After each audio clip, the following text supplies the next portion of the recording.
பிரியமானவர்களே, இயேசு கிறிஸ்துவின் நாமத்தில் உங்களை வாழ்த்தி நான் வரவேற்கிறேன். இயேசுவை வரவேற்கலாமா? அவர் நம்ம மத்தியில் வந்திருக்கிறாங்கல்ல, நம்முடைய வீட்டில் நம்முடைய ஜெபத்துக்கு நடுவில் ஏசப்பா வந்திருக்கிறாங்க. அப்போ ஏசப்பா தனியாக வருவாங்களா? அவரோடு கூட தூதர்கள்லாம் வந்துடுவாங்க.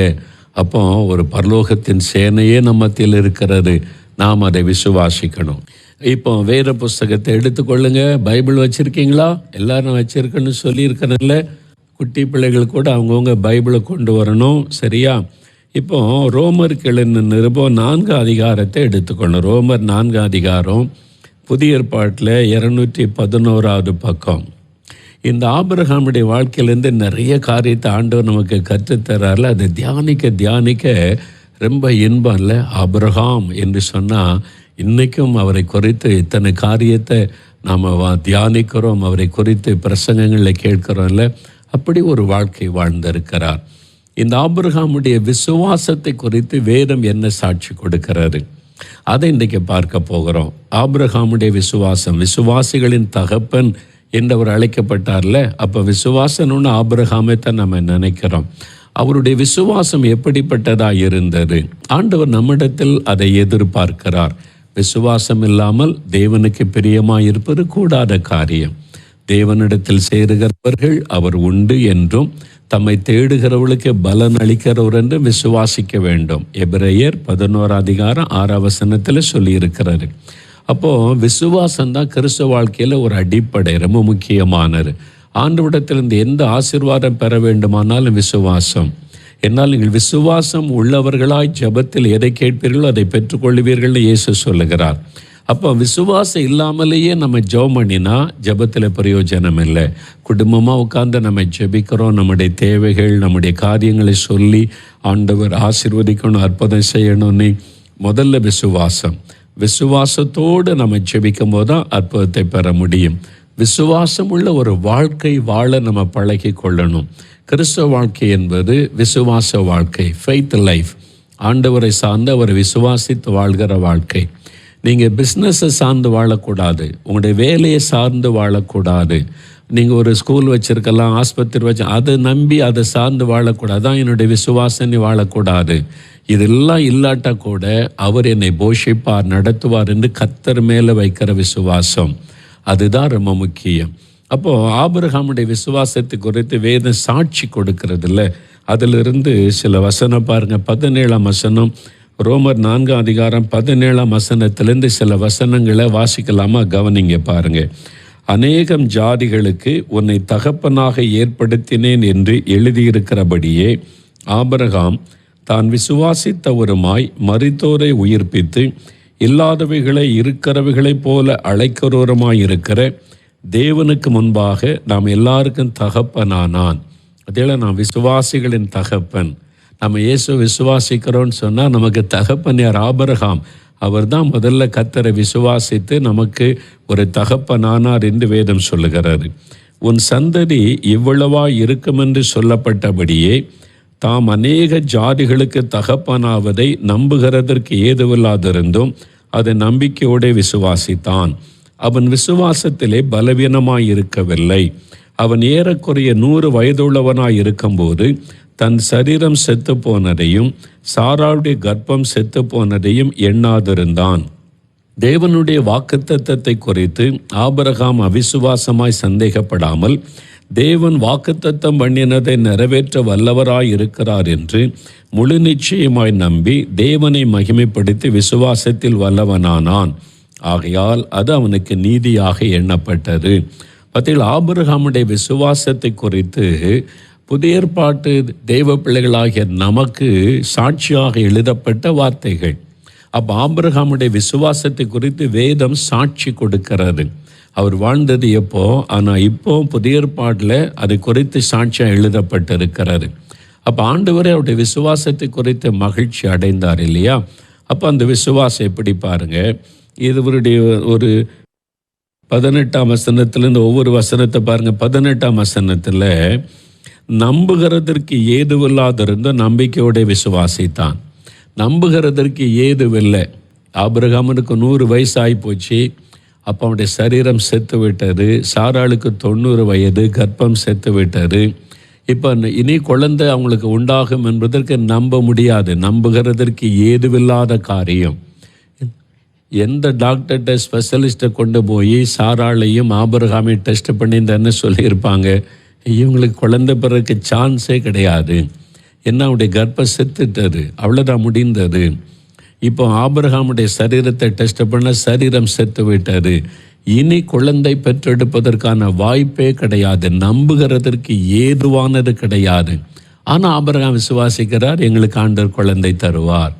என்னங்க நாங்கள் டெஸ்ட் பண்ணிவிட்டு எல்லாமே செக் பண்ணிவிட்டு சொல்கிறோம், இனி உங்களுக்கு குழந்தை பிறக்க வாய்ப்பே இல்லை, நீங்கள் வேணா ஒரு குழந்தையை தத்தெடுத்து கொள்ளுங்க, அப்படி தான் டாக்டர்ஸ் ஆலோசனை சொல்லியிருப்பாங்க.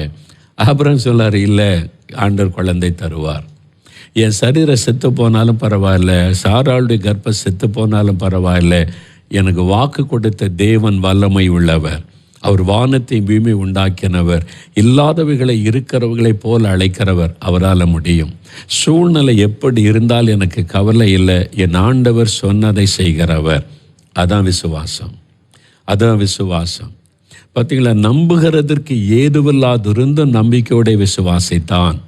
நீங்கள் அந்த மாதிரி நம்பணும். இன்றைக்கி உங்களுடைய குடும்ப சூழ்நிலை, தேவைகள், பிள்ளைகள் காரியம், திருமண காரியம், பிஸ்னஸ் காரியம், எனி ப்ராப்ளம், உங்களுடைய ஃபேமிலிக்குள்ளே ஏதோ ஒரு தேவை இருக்கலாம், இது நம்பவே முடியல, நம்ப முடிகிற சூழ்நிலையில் இல்லை, எல்லாம் முடிஞ்சு போச்சு, அவ்வளோதான், இனி குணமாக்க முடியாது, இனி இதை சரிப்படுத்த முடியாது, இனி முடிஞ்சு போனது அவ்வளவுதான், இனி திரும்ப எழும்புறதுக்கு வாய்ப்பே இல்லை, நம்புகிறதற்கு எதுவில்லாத சூழ்நிலை.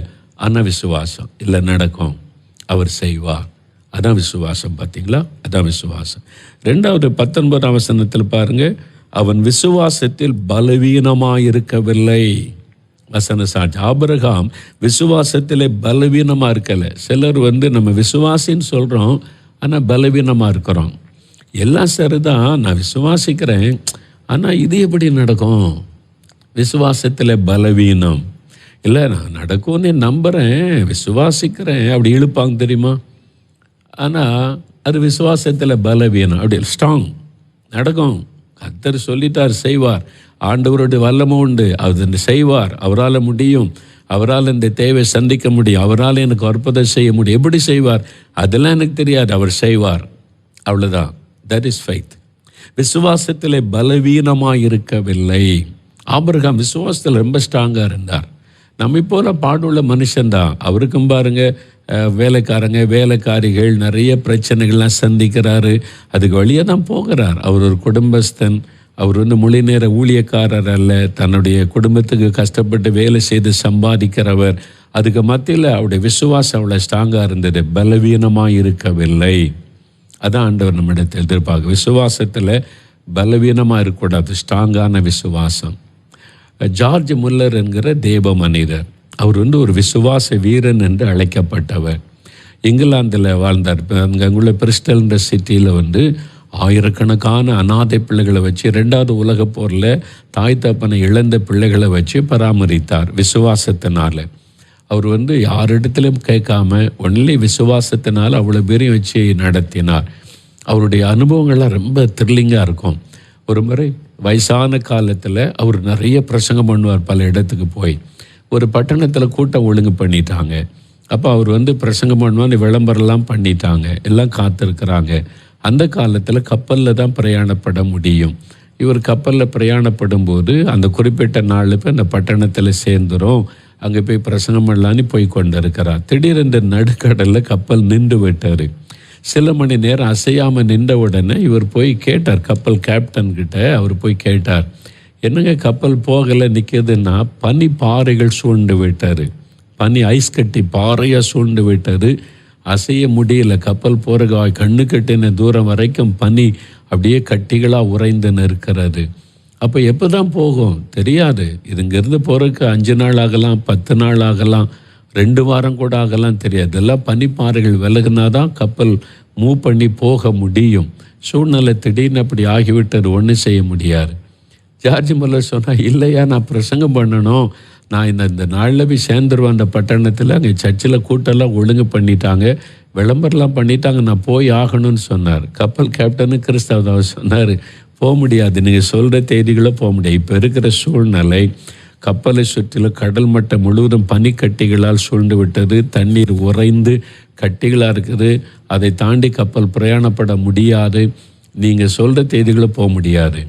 ஜார்ஜ் முல்லர் சொன்னார், இல்லை, இதுவரைக்கும் இத்தனை வயசு வரைக்கும் என் ஆண்டவர் என்னை கைவிட்டதில்லை, சொன்னபடி செய்திருக்கிறார், என்னை அழைத்து போயிருக்கிறார். நான் குறிப்பிட்ட நாளை போய் பிரசங்கம் பண்ணணும், கூட்டெல்லாம் ஆயத்தப்படுத்தியாச்சு, என்னை அவர் கொண்டு போவார், நான் போய் சேரணும். அவர் சொன்னார், கப்பல் கேப்டன் சொன்னார், போகிறதுக்கு வாய்ப்பே இல்லைங்க, நீங்கள் போய் ரெஸ்ட் எடுங்க, அவன் போய் சேர்ற நேரம் பிரசங்கம் பண்ணி கொள்ளலான்னு. இல்லை, ஆண்டவர் என்னை கொண்டு போய் சேர்ப்பார், நம்ம ஒரு ஜெபம் பண்ணலாம். நம்ம ஜெபம் பண்ணினா அந்த கப்பல் கேப்டனுக்கு விசுவாசமே வரல. என்ன இந்த வயசான ஆள் ஜெபம் பண்ணல, அவர் கிறிஸ்டின் தான் கப்பல் கேப்டனும். ஆனால் சூழ்நிலை பார்த்தா நடக்க போகிறதுக்கு வாய்ப்பே இல்லை, ஜெபம் பண்ணலான்னு சொல்கிறாருன்னு சொல்லி சரி ஜெபம் பண்ணலான்னு 2 பேரும் முழங்கால் படிட்டாங்க. ஜார்ஜ் முல்லர் ஜெபம் பண்ணார், ஆண்டவரே, நீர் எப்பவும் என்னை கரெக்டாக கொண்டு போய் சேர்த்து என் ஊழியத்தை தடையில்லாமல் நடத்தின தேவன், இப்பவும் பனிப்பாறைகளில் அப்புறப்படுத்தி கப்பலை நீ கொண்டு போய் சரியான நேரத்தில் என்னை சேர்ப்பீங்க, நாங்கள் போய் பிரசங்கம் பண்ணுவேன், நான் விசுவாசிக்கிறேன்னு சொல்லி ஸ்தோத்திரம் பண்ணி முடிச்சிட்டார். கப்பல் கேப்டன் ஜெபிக்க ஆரம்பித்தாரா, ஜார்ஜ் முல்லர் தட்டினார், என்ன நீ பார்த்தா ஜெபம் பண்ணார போதுன்ட்டார். என்ன இந்த ஆள் ஜெபம் பண்ணாலும் முழங்கால் போட வச்சுட்டு ஜெபிக்கக்கூடாது, என்ன ஜெபிக்க விட மாட்டேங்கிறாரு. ஜார்ஜ் முல்லர் சொன்னார், முதலாவது நான் ஜெபிச்சிட்டல்ல, ஆண்டவர் பதில் கொடுத்துட்டார், வழி கிளியர் ஆயிட்டு, நம்ம போயிடலாம். 2வது, நீ ஜெபம் பண்ணி ஆண்டவர் கேட்க போகிறதில்லை, ஏன்னா உனக்கு விசுவாசம் இல்லை, நீ பேருக்கு தான் என் கூட சேர்ந்து ஜெபிக்கிற, யூ ஹவ் நோ ஃபெய்த், உனக்கு விசுவாசம் இல்லை, நீ சூழ்நிலை பார்க்குற, அதனால் இந்த ஜெபத்தில் பிரயோஜனம் கிடையாது, நீ போய் பாரு அப்படின்னு சொன்னார்.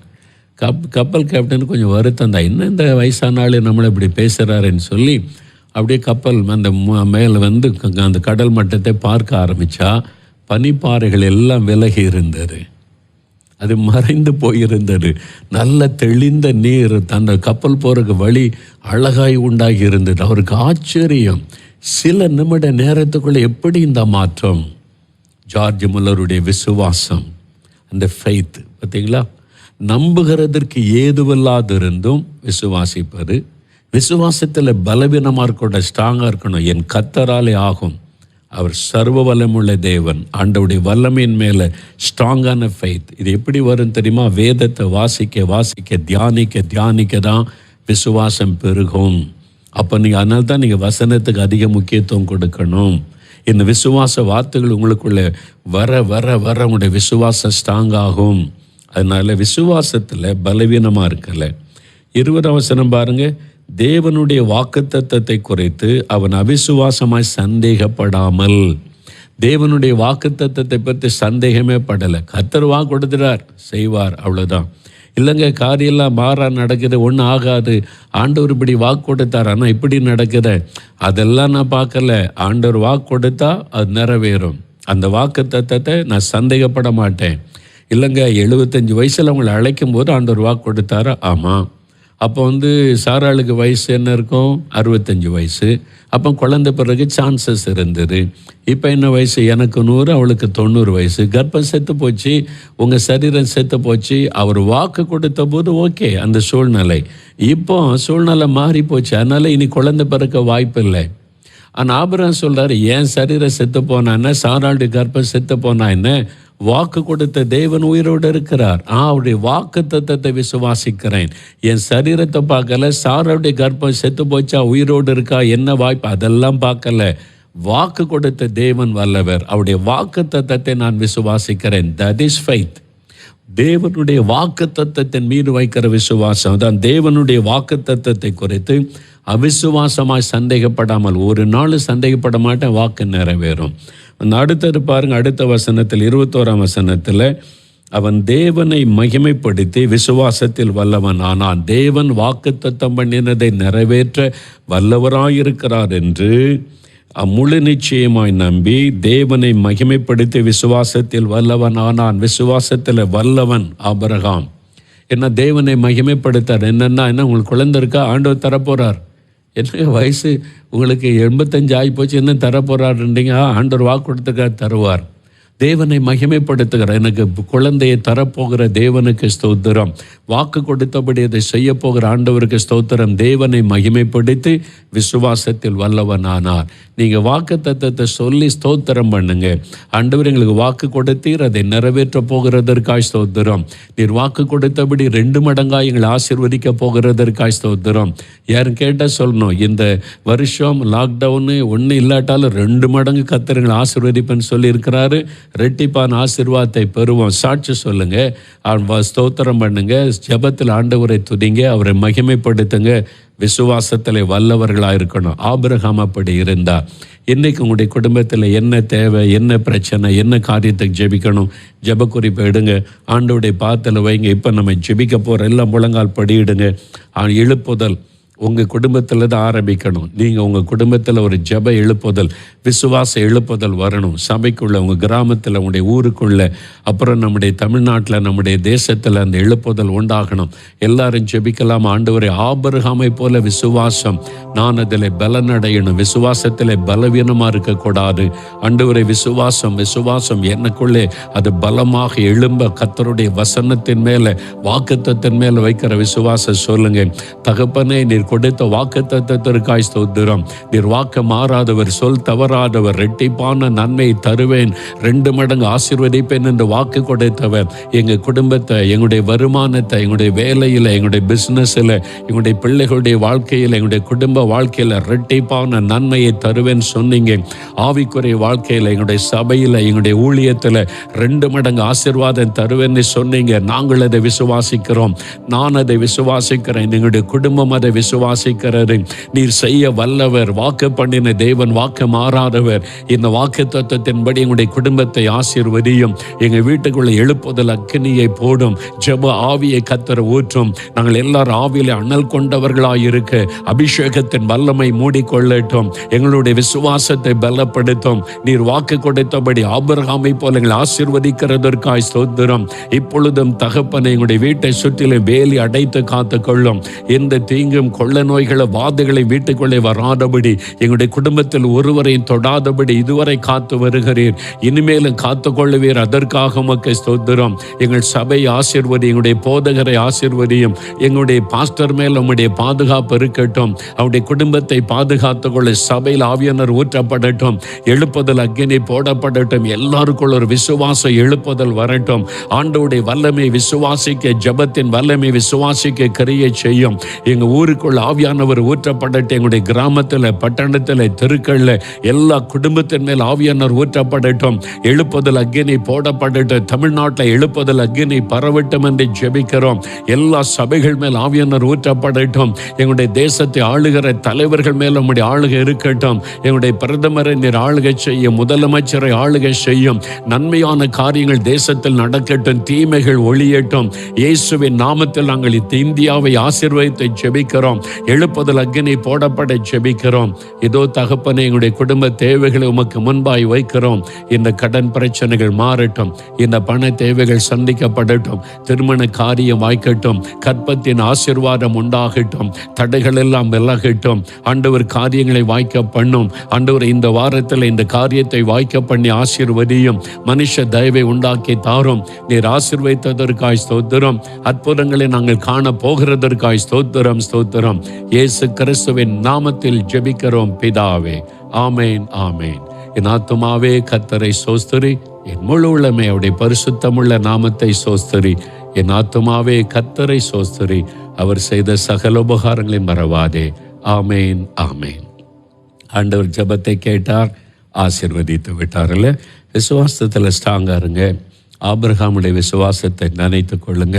நான் அப்படி இருப்பேன் ஆண்டவரேன்னு சொல்லி நல்ல வேதம் வாசித்து தனியாக ஜெபம் பண்ணுங்க. விசுவாசத்தை அறிக்கையிட்டு ஜெபம் பண்ணுங்க. வாக்குத்தத்தத்தை சொல்லி சொல்லி ஜெபம் பண்ணுங்க. அற்புதம் நடக்கும், நீங்கள் காண்பீங்க. தினமும் குடும்பமாக நீங்கள் பாட்டு பாடி நல்ல விடுதலையோடு ஜெபம் பண்ணுங்க. தனி ஜெபத்தை விட்டு விடாதுங்க. பர்சனல் ப்ரேயர், அதில் ஸ்ட்ராங்காக இருங்க. கர்த்தர் உங்களை ஆசீர்வதிப்பார். கர்த்தருடைய ஆசீர்வாதம் உங்களோடு இருப்பதாக. நீங்கள் அற்புதங்களை காண்பீங்க. நீங்கள் ஜெபித்த காரியத்தில் அற்புதம் நடக்கும். எதிர்பாருங்கள். கர்த்தருடைய ஆசீர்வாதம் உங்களோடு இருப்பதாக. ஆமேன்.